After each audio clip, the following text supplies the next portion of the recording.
यासोबत सगळ्यात महत्त्वाचा जो अलर्ट आहे तो उद्याचा अलर्ट नाशिकला आहे। एक अतिशय मोठा लो प्रेशर बेल्ट हा नाशिकमध्ये त्या ठिकाणी तयार होतोय। मेजर डिप्रेशन ज्याला म्हणतात ते तयार होत आहे। या मेजर डिप्रेशनमुळे जो काही नाशिक आणि त्र्यंबकेश्वरचा मधला भाग आहे या भागामध्ये ढगफुटी उद्या संभावित आहे किंवा त्या प्रकारचे निर्देश आपल्याला प्राप्त झालेले आहेत।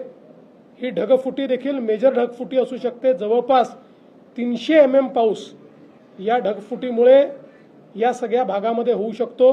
नाशिकच्या बऱ्याच मोठ्या भागामध्ये तो होऊ शकतो। त्या दृष्टीने जिल्हा प्रशासनाने मोठ्या प्रमाणात तयारी केलेली आहे। शाळांना सुट्टी देणं असेल किंवा जिथे पाणी साचू शकतं अशा भागात काम करणं असेल, नाशिक शहर असेल किंवा नाशिक जिल्हा असेल, जो ग्रामीणचा भाग आहे तो भाग असेल, या ठिकाणी वेगवेगळ्या प्रकारे अशा प्रकारच्या क्लाउड ब्रस्टमुळे जी परिस्थिती येऊ शकते त्याचं अँटिसिपेशन करून बऱ्याचशा उपाययोजना त्या ठिकाणी करण्यात आलेल्या आहेत। पण याच्यावर अतिशय करडी नजर ही आपल्याला ठेवावी लागेल, कारण हा एक मेजर इन्सिडेंट जो आहे तो या ठिकाणी आपल्याला संभावित आहे।